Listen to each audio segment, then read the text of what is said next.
Halo teman-teman, di video kali ini kita akan membahas isu yang lagi hangat di negara kita Indonesia, yaitu isu pembubaran DPR.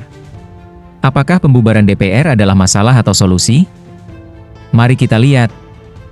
Semua berawal dari sebuah keputusan undang-undang yang dianggap kontroversial, atau sebuah pernyataan anggota dewan yang memicu kemarahan publik.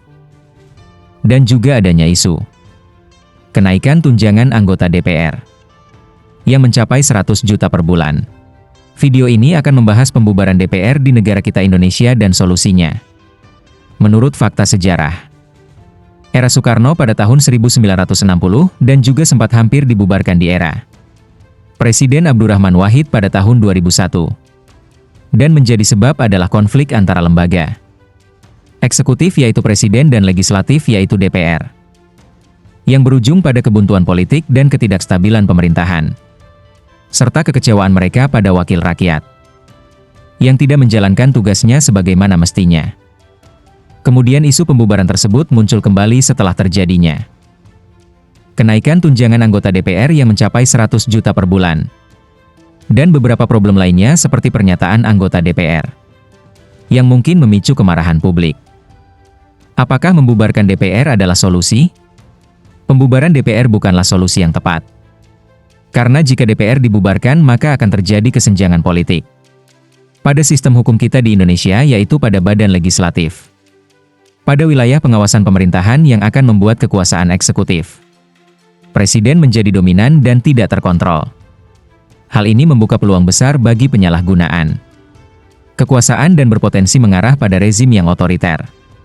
Namun di sisi lain, pembubaran DPR secara otomatis akan menghentikan pengeluaran negara yang berkaitan dengan gaji, tunjangan, fasilitas, dan operasional anggota dewan. Angka ini bisa sangat besar, dan sebagian publik melihatnya sebagai pemborosan, terutama jika dianggap tidak sebanding dengan kinerja yang dihasilkan. Lantas jika demikian adanya, maka apa solusinya? Solusi terbaik adalah kembali kepada falsafah hidup bangsa kita, yaitu Pancasila.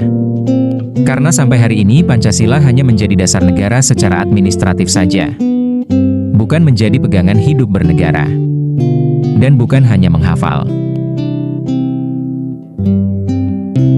Wajar saja negara kita sekarang terjadi kezaliman dan ketidakadilan, karena manusia-manusia Indonesia melupakan pondasi bangsanya.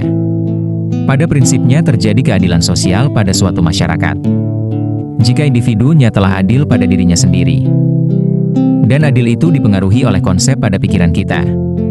Karena keadilan itu sifatnya proporsional atau seimbang, dan itu tercermin pada nilai Pancasila, yang mencerminkan nilai ketuhanan dan bukan seperti pahaman sekuler yang memisahkan agama dan sosial, sehingga yang terjadi adalah kezoliman dan ketidakadilan yang kita rasakan di bangsa kita saat ini.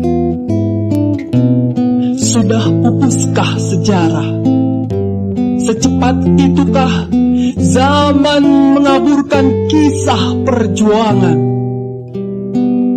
Lalu kau lupa ketika mereka tergeletak menjadi tumbal kolonial, ketika nafas mereka lepas mengarungi negerinya, sampai kapan kita terus begini? Merah putih di pucuk senapan.